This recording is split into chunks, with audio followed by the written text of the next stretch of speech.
I'm in for a very long Tuesday. Stugotz has come in smelling like cigarettes. Thank you. And yesterday, because I'm pretty sure everything on his face and everywhere else is the same thing he had on yesterday, which he slept in. I don't know for sure. No. But he smells like yesterday. I was wearing jeans yesterday, Dan. And he comes in and he says to me and Greg Cote, I got the Giants over 7.5 wins, and I'm liking Arizona over 4.5 wins on the season. O's and U's. It's that time of year. I put my O's and U's in for the season yesterday. Greg Cote has talked me. He's convinced me. I took the Dolphins. I took the Giants.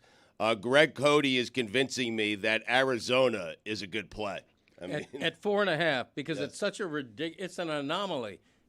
The lowest in the league is normally 6.5, and for any team to be 4.5, no matter how bad you think they are, that's a jump on it number. Yeah, I read an article that suggested the Arizona Cardinals are going to be an underdog for every game this NFL season. They're tanking for Caleb Williams. Yeah. Because they cut Colt McCoy. McCoy, this is what he does. He goes out and wins you 8 games. And you don't want to win 8 games when you're trying to get Caleb Williams. I got to be honest. I've reached a new level of not understanding tanking when I thought the previous definition is if you're tanking, you're playing Colt McCoy, not that you're really wounded because you're letting Colt McCoy go. You play Josh Dobbs. That's the quarterback for the Arizona Cardinals. Kyler Murray is not healthy. If you want to tank for Caleb Williams, you don't do it with Colt McCoy. Dan, he still cares. And he cares enough to rally that team to 7-8 victories. You know, I don't care about your opinion about over-unders. Oh, I do. And yes, Greg Cote, I didn't ask. I was setting up the show trying to explain why my Tuesday is going to be long, because while you were doing this, Greg Cote, who had no interest in listening to you, simply wanted to give you his opinions on things. Sure. And he said that his personal rankings have come out. He's officially done all of the teams in the league, and he's got the Dolphins number 4, higher than they've ever been, and he says, notably, higher than the Bills as well. So noted homer Greg Cote, who said with Stugotz last year that the Dolphins would win the Super Bowl, is now going the same direction again this year. There were injuries last year. Yeah. They've gotten better. Yep. They've gotten better. And, they have. Yeah, and if Jalen Ramsey weren't missing half the season, I would be even more excited. But even with that injury, I mean, I could talk for the whole show about why they're a better team and why they're better than Buffalo. A couple of reasons are Tua is going to stay healthy all year. He's going to play all 17 games. Okay, very good. He's not going to miss a single game. Okay. Vic Fangio is the god, the lowercase g there. No offense to anybody. He's the god of defensive coordinators, and they're ready to do it, man. Mike McDaniel digging in to his second season. He's familiar now. He's more comfortable. Yep. They're ready. They're ready. Dolphins haven't been to a Super Bowl in almost 40 years since Dan Marino's 1984, and they're ready. They're going to do it. This and is you the know year. it, and you know it. By the way, good. I have to say that because what I'm saying, Glad you said it. What I'm saying is more than just my opinion. You can etch it in stone, bring it to a tablet, put it on your back like you're Moses, walk into a bank and deposit that tablet. Because I'm talking the truth here. I'm spitting it. Damn right. It's just coffee. It's And gonna you be know flying. it. And you know it. And you know it. 2 lattes. Sean Payton's excuse for why it is he gave So that great. interview. You've had too many lattes this morning. But that's not even. Those 2 elements are not. He should etch it in stone, though. Greg should. I Yeah. feel like. I just walk around with a stone all season. Yeah. Can you buy a stone tablet? I don't know. I got to go on Amazon. Amazon stone tablet. Google that. I'm on it. Yeah, please. I would love a stone This tablet. is Greg Cote's new thing. I've seen him do it to Chris, who he's turned into an administrative assistant. He won't even do his own Googling. All he's doing right now is delegating to everyone. Today, before we started today, he went to his son when we asked him if there was anything that he was really interested in talking about, and asked his son, hey, Chris, what do I think? Right. I'm an idea man. You know, I rely on others to research my ideas and flesh them out. $39.95 for a stone tablet, 10 Commandment size. That's also Done. not an idea, man. Done. I just spent $40 for a 2-foot length of foam. I'm easily going to spend that for a stone tablet. He has a hurt That's hamstring. steal. That's why. Hammy. I'm rehabbing a hamstring. Well, for bowling. we joined a bowling league. He hurt his hamstring. Terrible. So I'm trying to get him. I'm like, Dad, what are you doing to get your hamstring back up? He's like, nothing. What do you mean? I'm just letting it heal. I'm like, Dad, do some research.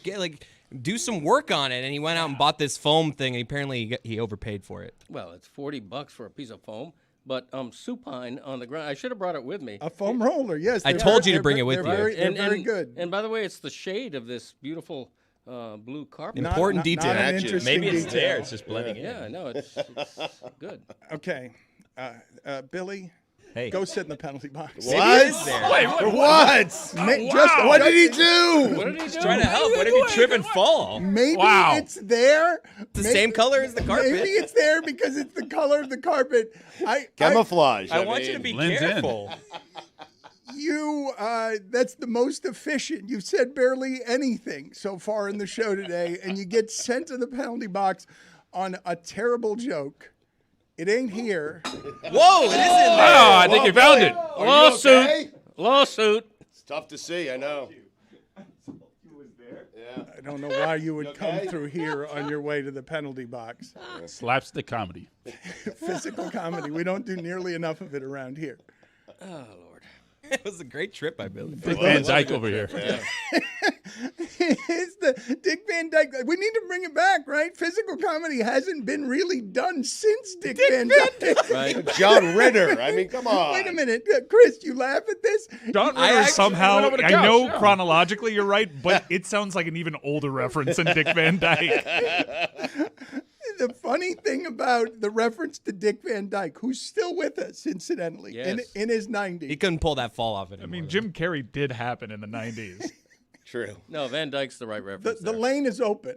It remains open for anyone in the last 25 years who wants to be the best this quarter century at physical comedy. You don't see an ottoman anymore. There's nothing to trip over. The thing that I was It's a going great to point. mention is that the Put it on the poll. last week, put it on the poll at Le Batard Show. Do you see ottomans anymore? Is there anything to trip over? Nothing to trip over. You guys are going to be shocked what I'm about to tell you. That is the God's honest truth. That for the last week, at least in part, because my wife has suggested strongly that I sort of have to sit in the hurt of what it is that I'm feeling that's not going anywhere for a while. After the passing of my brother, my younger brother, I was in North Carolina for a week in the woods in one of those J.J. Watt cabins. And I am not joking when I say to you, I didn't have very much access to anything. But what I did have access to, and what was the show and the thing that I was watching most when I was there, is the Dick Van Dyke Show from the 1960s on Wow. its own channel, 24 hours a day. What? Yes, and I was just sort of hypnotized by the black and white going back in time and watching one of the original television shows that does indeed begin with him trying to come into his own home and falling over an ottoman. Great. You would think you would know where it is. You would think so. He lives there and it's right there. We can all see Mary it. Tyler Moore moved it or something. Yeah. right. Laura moved it. Well, that's the Phil Dunphy of Modern Family homage. He always tripped on the same part of the stairs.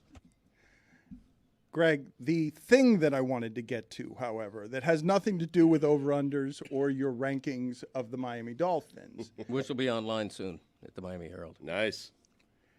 is that Mike Ryan, who really doesn't want to be dealing with our various nonsenses, I'll look in the Slack and one of the poor women will be there writing, hey guys, feel free to double flush the toilet because you guys are a bunch of hyenas and we don't know how to actually live as human beings. Greg Cote was told by Mike Ryan, hey Greg, can you get here a little earlier because when you're in makeup, you're missing the meeting. And Greg Cote has since been complaining, hey, is the show late? Are we starting late today? And complains every week that he has to be here for any meeting. And I asked him before the show, and I said to him, Greg, just out of curiosity, do you think that you've mastered Tuesdays so much that you need these meetings less than I do? because I have to sit in those meetings and I have to listen as well. And his response was the following. Well, my response is yes, of course you have to sit in the meetings more than I do because you are the engineer. Your hands are on the train's steering wheel. Yep. If you're not in that full meeting, absorbing, contributing, the train runs off the tracks. It's in a ditch, whereas I am a passenger on the train. I'm in the 38th row. I'm minding my own business. I'm dozing a little bit. The train's rocking. I'm having a beautiful nap on a rocking train. And then every once in a while, somebody from the show elbows me. I wake up. I say a clever line, a funny rejoinder. That kind of thing. And that kind of thing. And then I go back to sleep, and then you take over the show again. And that's what. So, yes. And here's the other thing. He's the conductor, Greg. He's You're the right. conductor. Yes. And here's the other thing. I spend 20 minutes in the morning writing an entire list of show topics, which is tantamount to me being in the pregame meeting. Which is lazy, by the way. It's just Dolphins, This is me. Canes, my podcast. No, I mean- back in my day. The meeting just isn't for We you. got through them all. I mean, It's to know where we're going with video, so you're not surprised what the Right. guests are, what Okay. other people might be interested in, so you can formulate your own takes on other people's Okay, topics. first of all, nobody needs the makeup room more than I do. Okay, when I'm in when she's giving me makeup, it involves scaffolding, acetylene torches. It's crazy everything she's got to do to me. Okay, so I come out in time. I look at the big board. I see all the things, the show topics. I absorb them. I know everything we're talking about. Bing bang. What are we talking about today? Yeah, there's too many things to list. no, I think Greg's point is whatever Dan wants to talk about, we'll just react around it. Thank you. That's it. He's a passenger Right. in the 38th row. You all Thank are. you. I Thank you, mean, Billy. Yeah. Welcome back, Billy, by the way. So, I'm ready. I'm ready. I got a stone tablet, getting ready to etch it. What ready. are all of your thoughts on the Dolphins possibly getting Jonathan Taylor? Okay. First of all, go get him, that kind of thing. Yeah.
Greg Cote of the Miami Herald, I believe to be locally, I don't know if someone can top him, someone who has been covering the Dolphins longer than anyone in the history of this market.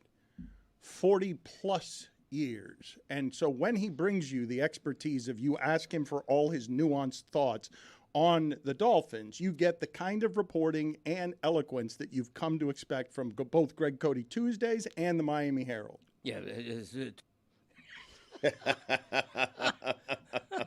That was Greg Cote giving you all of his thoughts on Jonathan Taylor to the Miami Dolphins. Yeah, it's I got it. I'm clearing my throat. Yeah. Does that sound like Adam Sandler? Yeah, it's I think it sounds like the swamp. The Schwam. yeah, it's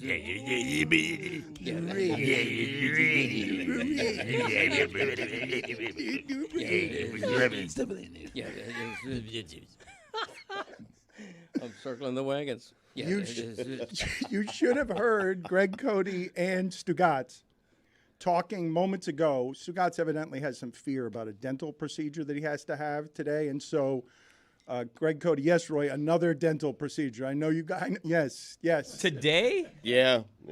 So you definitely have to cancel the interview that we have. You can't interview anyone. It's debatable. No, I might cancel. I'm canceling it right now. It's debatable. I might cancel. I might cancel the dentist or the periodontist because I was asking Greg, when you get a tooth extracted, would you rather? Now, Billy, we discussed this yesterday. I'm sorry to do this to you. It will air later this week, but we discussed this yesterday with an NFL Hall of Famer who told me that you need to be put to sleep when you get a tooth extracted, okay? Greg is saying going with local anesthesia. I do not want to do that, and I'm afraid of that, and this doctor only does that. I would rather you just put me to sleep. I wake up, the tooth is out. That's all I'm saying. I was unaware that a dentist would give you general anesthesia. I thought it was all localized, depending on where they're doing the work in the mouth. This is a periodontist.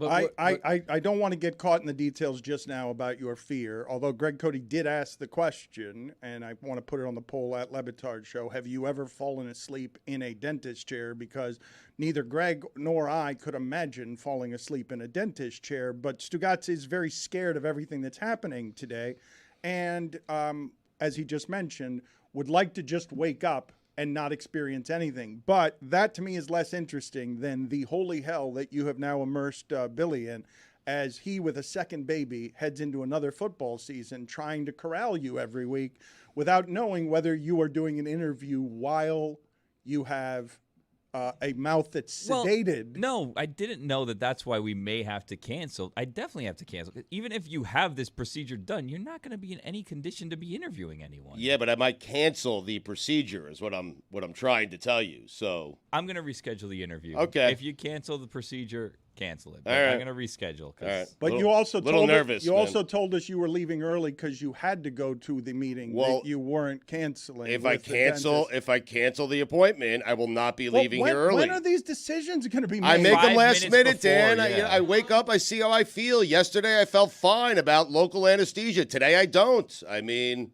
You sorry. be you. You be you. Yep, blame Joe Thomas. I mean, he's the guy who told me. You just gave up the secret Hall of Fame guess that Billy was trying to. I don't care. He doesn't care anymore. I mean, That's a come good on. get. He's beating the thank care you. out of me. That's All good. right. Good get. I'm glad I did. The season is just about to start. The corralling of Stugotz is just about to start. Are you headed for a holy hell where you have 3 kids now, Billy, and 2 of them behave? Yes. The third is an adult who can't be trusted to do Correct. anything that you need him to do efficiently or honestly. Or do. Or do. Yes. It's challenging. I'm already in mid-season energy level before the season started, which isn't great. I'm amped up. Yeah, that doesn't help me either. And sedated. Yeah. What are you amped up about? The Jets. I He's don't want to talk excited about them, the Dan. Jets, yeah. And like I'm trying it's kind of like I don't know which is worse, like the Stugotz that's too amped up or the Stugotz that's like, maybe I have a dentist Well, appointment. the Jets, you would think at some point he would learn, but he has now gotten to hope again, and there's good reason. They have a quarterback. I'm legitimately curious as we head into this season, though. Who's got the greater expectations as 2 franchises that have been really below average for a long time? when Greg Cote is saying, I've got the Dolphins ranked 4th in my power rankings, which incidentally, he apologized and was in a great deal of stress during the break because those aren't coming out today. You will have to wait until tomorrow to get the Greg Cote NFL power rankings. But as he puts... You'll have to wait till Friday for Joe Thomas. Maybe, if you don't cancel your procedure, which you're leaving early for, that you might cancel. Mm-hmm. Keep me posted. Greg Cote says that he's got the Miami Dolphins ranked 4th in the league, and yesterday Stugotz is saying Jets 15-2. Oh, wow. Can I get the under on that? Is that They have a tough schedule. I mean, regardless, who has the greater expectations this season between those two teams? Those are bottom-feeding teams for 20 years because Tom Brady exists and gets to the Hall of Fame on the backs of the incompetences of these franchises. I think it's obvious the Jets have the greater expectations because they're on Hard Knocks. They have Aaron Rodgers. The team was good last year. They had 7 wins last year with Zach Wilson as their quarterback, and now they have Aaron Rodgers. So I think the expectations are clearly on the Jets. Oh, here he is. Yeah. I don't know what you found in North Carolina, but it might have been your balls. Who's going to have a better season, the Jets or the Dolphins? Where have you been all my life? That's not all I said. It wasn't even who's going to have the better season. It's expectations. Oh, A useless thing. Oh, yeah. Are you really think Tua's going to stay healthy for all 17? Huh? Are you rubbing your nipples with your talons? Oh, yeah. It's game week. 15-2, huh? 15-2. I'm so happy. I didn't say it. I'm so happy to see you for a number of different reasons, but one of them is I don't know if anyone else experienced this yesterday when I saw the clips, the magical clips of Undisputed that had me laughing hysterically. But that sound felt to me that after 20 years of ripping, selfish, loudmouth athletes, as Skip Bayless tried to do that show with 3 generations of the loudest football guy that existed during his generation, that he was opening the gates to the hell he had created and then surprised when all the demons came back and ate his face. He tried to unleash all 3 of them at the same time because he's constructed this unholy hell of sports debate, and the end of his career is going to be being devoured by guys who demand the ball and just steal the show from him. Just take it from him because he's not as big a personality as any of them are. That's what I did all day long yesterday. It interrupted the Jay Mariotti podcast, which I put down for just a brief second to watch that roundtable of nobody allowing Skip Bayless to speak. And I got to tell you, you played yourself there. Michael Irvin and Richard Sherman? I mean, come on. It's so good. come on.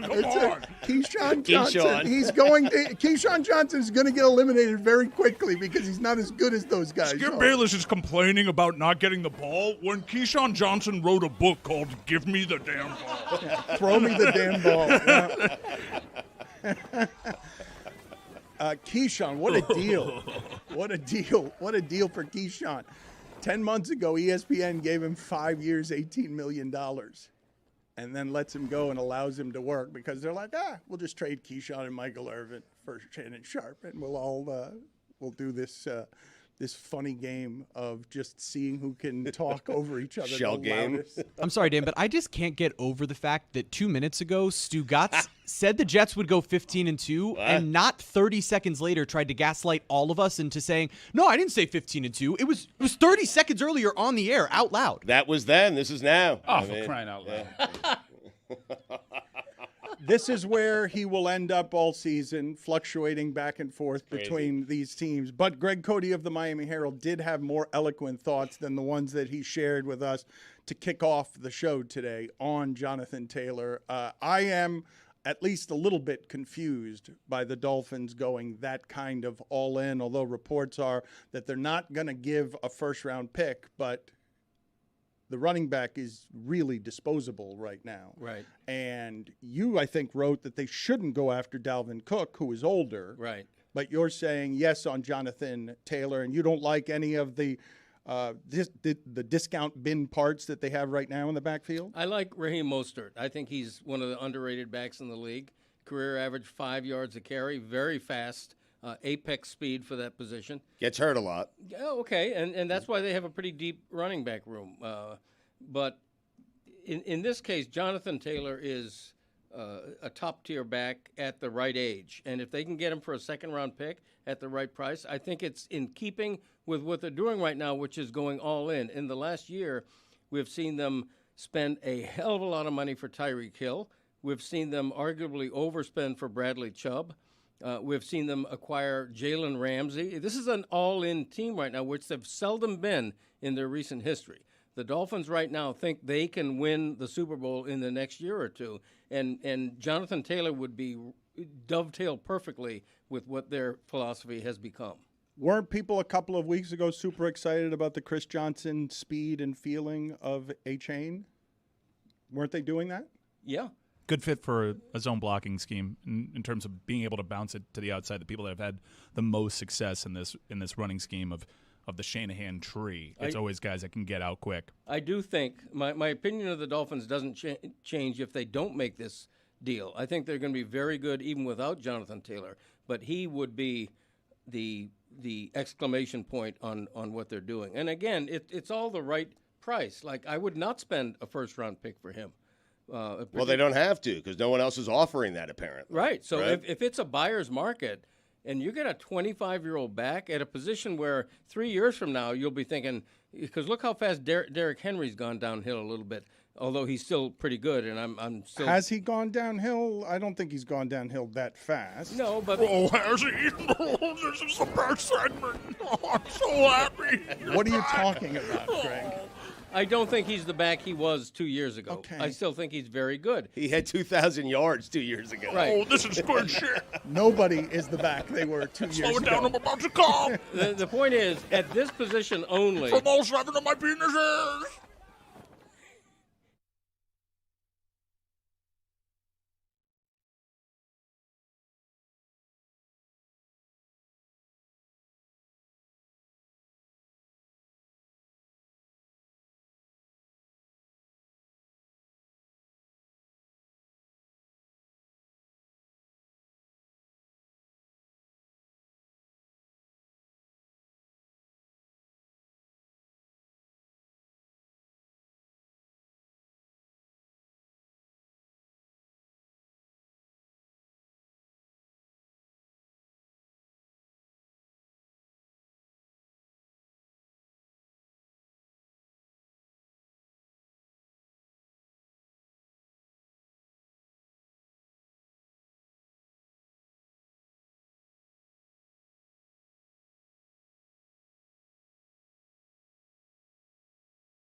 I think the show that Greg Cote and Stugotz do during the break is better than anything ever produced by our show or by Meadowlark Media. Sports Explains the World is something you should check out. Meadowlark did a docu-series that took a lot of time and money and is climbing up the rankings because it's a lot of super cool stories that we haven't talked about around here in sports. But during the break, Stugotz was asking Greg Cote about his shirt. And we learned together that this is a shirt that has been in Greg Cote's closet for 3 years. And this is the second time that shirt has been worn. Now, how would you explain what that shirt is? I would say it's like the Bellagio vomited on a tablecloth is what I would say that shirt is. That's exactly what I was thinking. He read your mind? The collar, if you're wearing it for only the second time, why is that collar standing up? The right collar is a little bit stiff. Yeah, my wife told me about that before I left. She said she thought I was trying to look cool by having my collar up. I don't know why it's doing that. I don't. I'm going to have to ask my tailor about that. It's a nice-looking shirt, though, Greg. Thank you. But you've given up on trying to look cool, right? Oh, yeah. Yeah. Stugotz, our cool, older analyst here who represents the person who has covered the Dolphins the longest and has a great deal of expertise.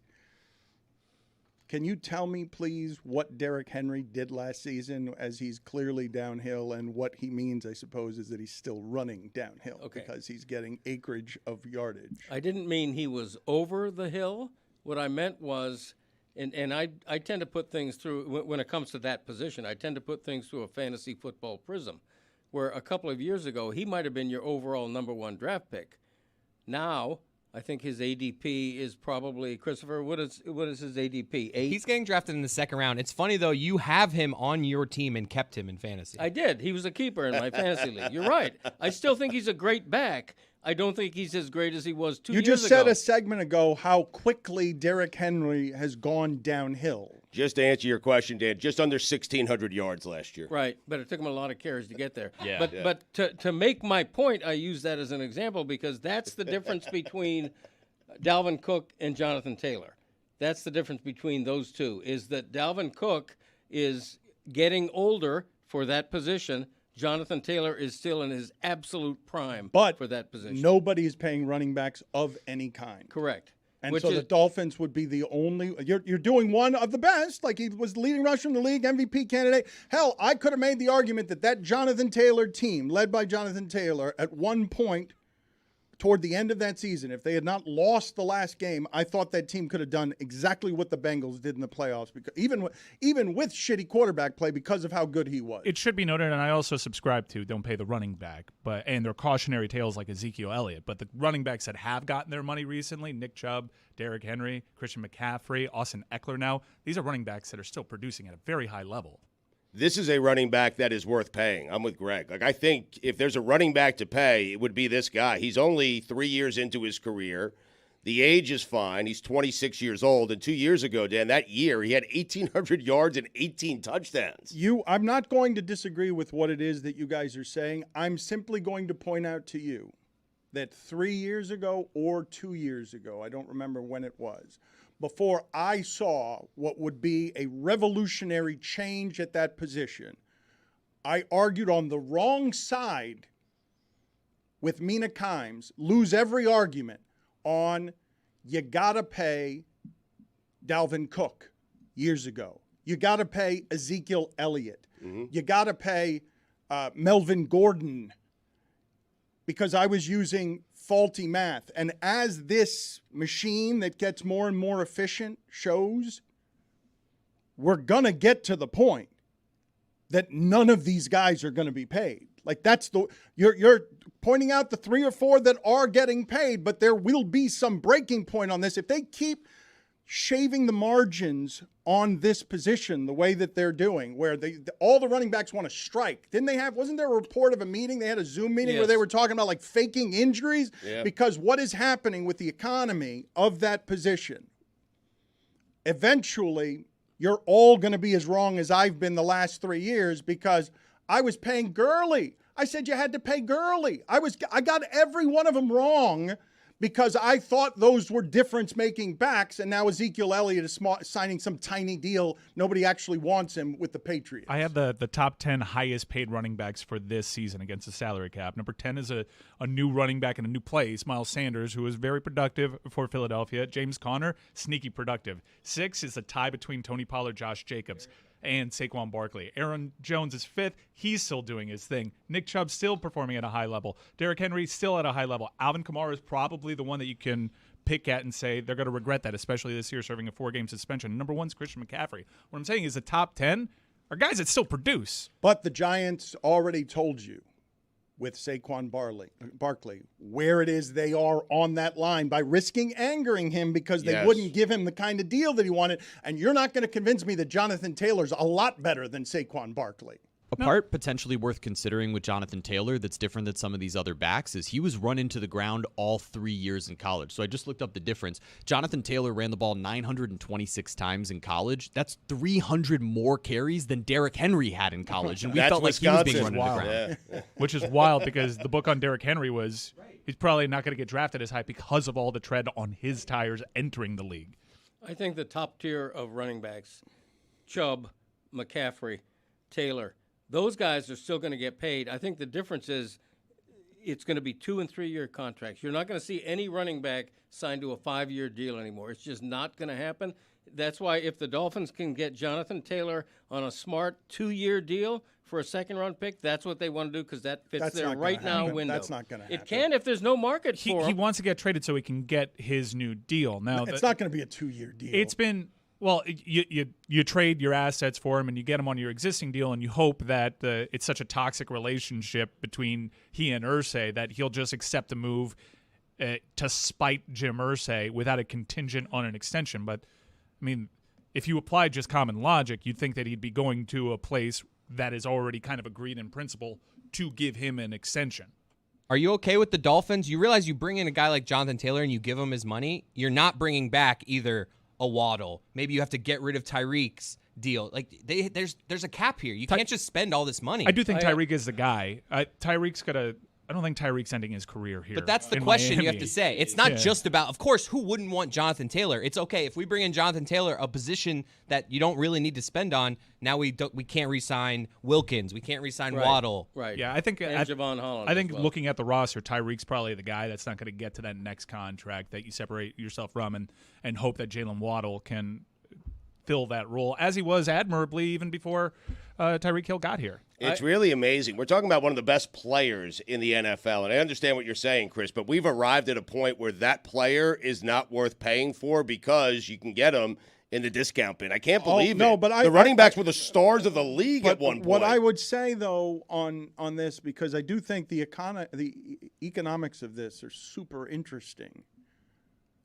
The key, I think, in that sport and what the Dolphins are doing that's dangerous is the key in that sport is not merely to have great players. It's to have great players at value. It's to have Waddle. It's to have Tua.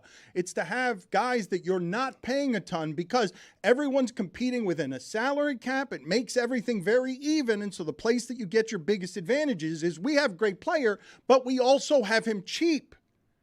And the Dolphins are going to have a lot of expensive players and players from other places, not players that you groomed, players that proved and gave their primes, gave those value years to someone else. Hell, Taylor gave them to Wisconsin. Like gave the prime of his career and his youth and his body, gave the value years to somebody else. So you're buying high on all these guys. But they're not getting him for a 4-year plan. They're getting him to win this year or next year. Correct. Like, that's why they'll throw the money at him because they know this is all going to fall apart in 2 or 3 years. But he's not going to make this incredible mess that he's making to sign some sort of short-term deal where he can get hurt because he wants a 1-year deal. He's going to leverage that at what is the height of his value to get the contract he wants. Yeah, maybe they'll have a bad contract with him and they'll probably lose players, but they're doing it to capitalize on the players that they have now for the next 2 years, let's say. And then they know we're going to get stuck with Jonathan Taylor, or maybe not because it's football and you can always get out of those contracts somehow, and you're going to lose a lot of your players. But they're trying to capitalize on this window right now and win now. It's capitalizing on the peak. Right? It's trying to make the peak that this roster will have the highest it can possibly be and understanding that on the back end, you may very well struggle. But if you're looking at a contract difference... It's the Rams. Right. But if you're looking at a difference between paying a player like Jonathan Taylor or, say, Josh Jacobs, Jonathan Taylor had 700 more carries in college. Reportedly, 2 teams are interested in Jonathan Taylor. There's always a mystery team. Okay, but Put it on the poll, Juju. Is there always a mystery team? Well, the reports are the Colts have received 2 serious offers, Right. and then up to 6 teams have inquired about Jonathan Taylor. Right, and the Dolphins are in a position of power because I don't feel like they desperately need him.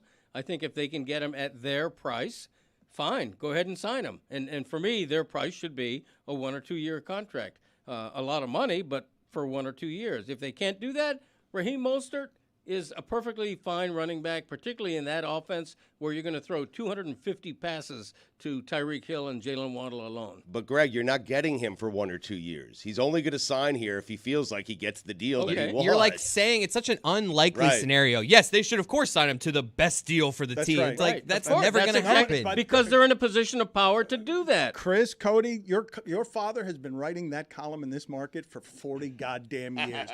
Get Patrick Mahomes for $1. But I endorse. Trade your backup quarterback and a 6th-round pick for Patrick Mahomes. But you guys aren't listening to what he's saying. He's saying that's the only reason they should get him. If not, they don't need him. So if they can't get that, then they pass on him. Exactly. Not that they need him at that price. Billy is right. I'm listening to every word. Perfect show, no notes. Billy's right. I mean, I'm not. Well, I'm just saying I'm explaining what you said, so you're just saying you're right. Greg, you're acting like you wouldn't want Jonathan Taylor if the Dolphins signed him to a 4-year deal. You would. It depends. You either think he's good or not. Okay, not if it means you can't re-sign Christian Wilkins and Javon Holland. I mean, I'm thinking of the entirety here. Let's do all of it. So Let's you bring don't in want Jonathan Taylor, re-sign all the guys. So you don't want him, He's or you saying do you want him? Mahomes for get him six, if right. you can do the other thing. If No. not, you pass on him. That's exactly what I'm saying. And you know, when Le Batard over here is saying, I want to get Patrick Mahomes for $1, This is a new and unimproved Dan Le Batard Show with the Stugotz. Gamble on by DraftKings.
Greg, then what happens is that you laugh. I was in under the gun.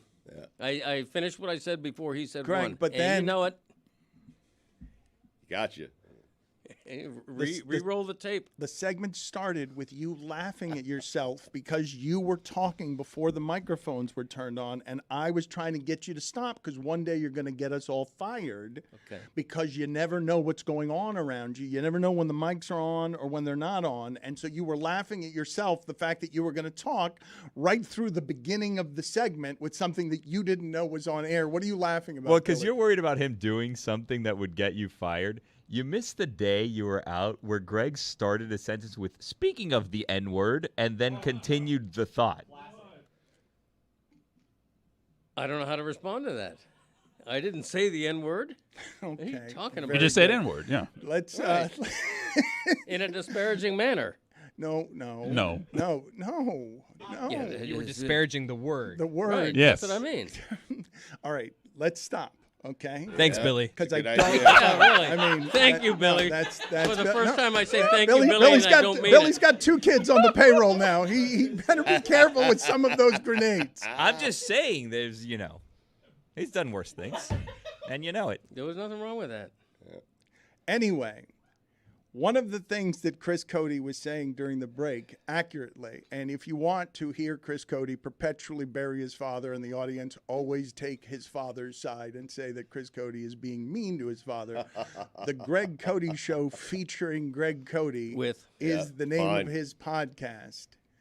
And Chris is very hard on his father. They call me Chris Le Batard on that show. But during the break, just if in the event that this was not expressed or thought by anyone in the audience when Greg Cote kept talking about Jonathan Taylor, Chris Cote was burying his father, just saying, you're saying the very most obvious thing, that the Dolphins should get the best running back in the league possibly for their terms and only their terms. Right. Everyone in the audience would agree with that. There's no disagreement. Not even Skip Bayless could find a way to debate that. No one would disagree with that. I disagree with you saying no one would disagree. The Dolphins right now, are in a position of power to play that card, to say, we want you for this price. If you don't want us at that price, go elsewhere. They played that game with Dalvin Cook and then lost him to the Jets. And that's fine. This is better than Dalvin Cook. That's why I'm advocating they get him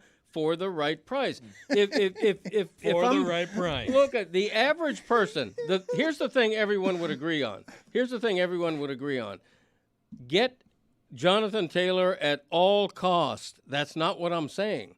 No, not everyone would agree with that. Okay, yeah, most people would, because most people aren't considering, well, they got to re-sign Christian Wilkins. They can't overpay for this guy. Sign him to a 1 or 2 year lucrative contract. Greg, he's going through all this because he doesn't agree. The player, the running back, Chris, doesn't you're agree. disgusted with your father right now. I'm just annoyed. I just okay, feel like... listen to me. He part of the reason he wants out of Indy is because Indy has become a shit team whose offensive line has gone from one of the best in the league to one of the worst in 3 years. Mm-hmm. He used to be running behind Philadelphia's offensive line in Indy. He isn't anymore. He's on a terrible team with a 6.5 over-under. He can come to the Dolphins and be on a competitive team, and that's a big reason why he wants out of Indy. Now, if he's got a better offer than Miami, go ahead and take it, because you know what? Miami would benefit from him, but they don't desperately need him. He just wants money.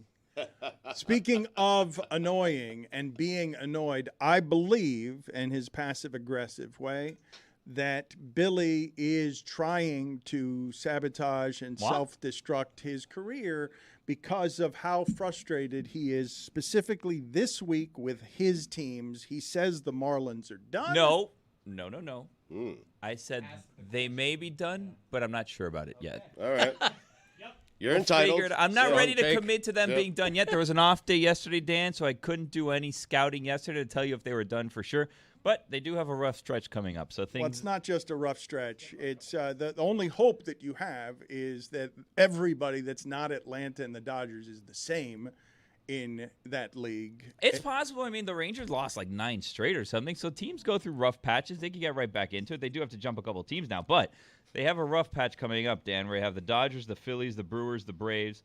Then they have the Brewers again later, so it's going to be tough. It's going to be a tough road to hoe, as they say. They are indeed done, and Washington finished them because you can't be playing at home and eke out one victory against the Nationals. Well, I mean, if their closers could close a GD game, then things would be totally different. It's not a road to hoe. It's a row to hoe. Yeah, that's what they say. It's a fine. Whatever. I love the GD reference. My dad used to say that. Wild Bill Cote. Oh, yeah? Instead of saying what GD stands for, he would say GD, and I always thought that was funny. I didn't know that was a thing that others said. I thought my dad invented that. Well, that's GED. Yeah. I don't want to say it, you know. no there one could else be ever children. said it? Right. I thought my dad, I'm thinking to myself, that's pretty cool. Dad doesn't want to say, so he's saying GD. Well, this Roberts has been a disaster, okay? I'm just going to say what it blown is. saves. Yeah, it's been bad. It's been a disaster so far. And you know what? I don't think he wants to be here. I think that's part of what's going on here. I don't think he wants to be here. I was talking to some insiders sitting on the same table as me, and they were saying he doesn't want to be here. Whoa, wait a minute. Wait a Insiders, minute. oh, What wow. does that mean? Insiders. You are now angling for the baseball Craig Mish turf, Andy Slater. What do you got? You got sources? No, I was just saying, I was talking to some people, and they think that he doesn't want to be here. And you know what? He's pitching like it. Pitching like he doesn't want to be here. I don't think he wanted to get traded. He came down here, didn't want to move his family or whatever, and now he's, now he's half checked out. Every contender would have traded for him just about. I wish they would have before us, honestly, because every other trade seems to be working except this one closer trade, which has been making this team fall apart. Who were these insiders that you were talking to? I can't say. I'm a but professional where journalist. was it? Was it at the buffet in the area behind home plate? It was where Jeremy. were you? I was right wow. here. It was after the show. So quick to Yeah, give yeah. up your sources, man. Yeah, I mean, I didn't want to tell you, but you're twisting my arm behind my back here. What am I supposed to do? It wasn't necessarily that David Robertson didn't want to be traded here. It's just if you listen to everything he said to the media about what it's like to relocate his family at the trade deadline, tell that's somebody who probably didn't want to be traded for by anybody. And he has been bad and has felt Heath Bellish. Well, and also, by the way, like every time they talk to him about like, hey, what happened? He's like, I don't know. I did my pitches, just didn't work out. It's like, no, show some remorse. You blew the game. You cost us the season. Buddy. Should be like, I'm so sorry. Exactly right. Yes. Cry. Exactly right. Cry after you blow the game. Care. After you throw away the season. Yeah, cry. That's what I want. Tears. That's what I want. Put it on the poll, Juju, at the Le Batard Show. Should David Robertson sob openly at his locker during interviews? 100% yes. Yeah. It's going to be our first 100 to nothing. I'm telling you.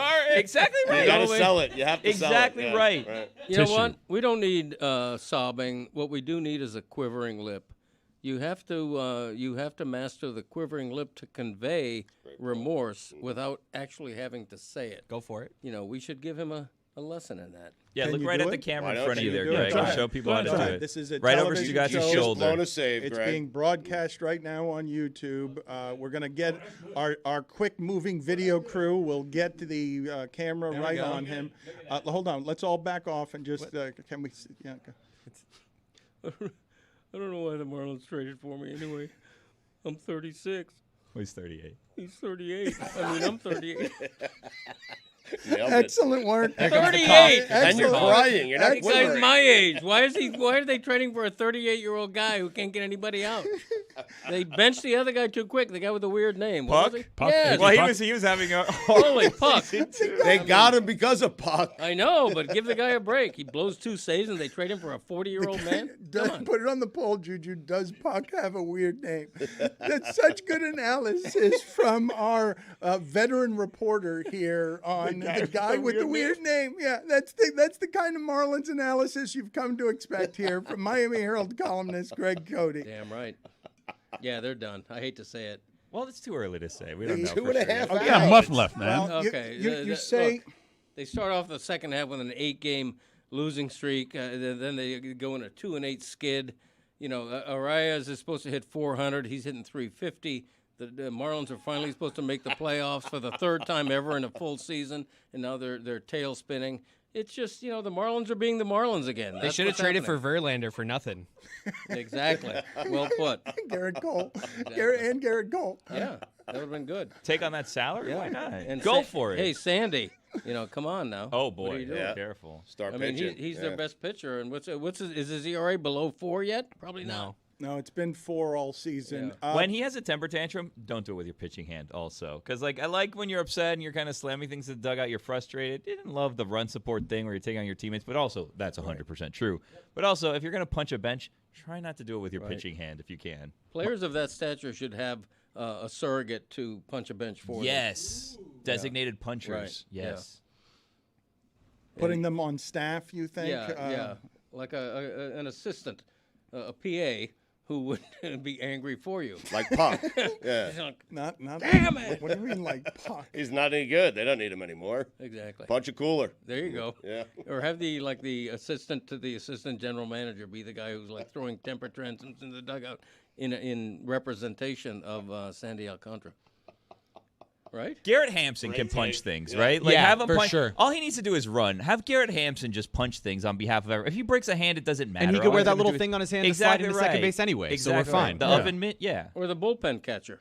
There you go. You know, there's a million guys on the roster. Well, the who could bullpen do catcher that. actually needs his hands to catch for like the only thing he Then needs. who's going to catch the You bullpen? find another. Exactly right. A dime a He's dozen. got a big glove on his hand. He Marlins does had that, the rare back-to-back bench punching days from starters with Braxton Garrett the next day after Sandy. So that's about how things are going. Hey, Braxton, be a little better if you're going to punch something. Okay. I feel like you have to be a certain level to punch something, though. He's been good. Braxton Garrett, you're Braxton Garrett. I mean, he's their number 2 starter. Yeah, but he's Braxton pretty good Garrett. this year. Put it on the poll at Le Batard Show. Do the Marlins lead the league in punching their own bench? Well, last week they definitely did. Yeah, big week for bench punching last week. Why'd you take out Garrett? I'm just saying, I feel like you have to reach a certain level. Like Sandy Alcantara, he can punch a bench, and I'm like, he's our ace. Like, if like the number 3, I mean, you call him number 2. He's not our number 2. But he's having a career year where Sandy's having the quote-unquote The off off year year, in yeah. comparison. So if you're having a career year, do you have the ability to punch the bench even if you're not as good as the guy who's having the off year? Nope. I know you like Luzardo throws harder, but hasn't Garrett been better this year? Luzardo had those like 8 games in a row where his season went to shit. Yeah, Luzardo was arguably more dominant when he was good, but Garrett's been more consistent this year. Luzardo had a stretch that was, well, bench punch worthy. But I think Chris is saying win some hardware, do something, win a gap. Cy Young, and then you can punch. Not things. even a That's Cy all. Young, but just establish yourself as like, other people on other teams need to know who you are if you're going to punch shit. Well, and then Yuri righted the ship until that damn Robertson came in and started doing the things that he's been doing since he didn't want to be here. That guy. Greg, all your thoughts?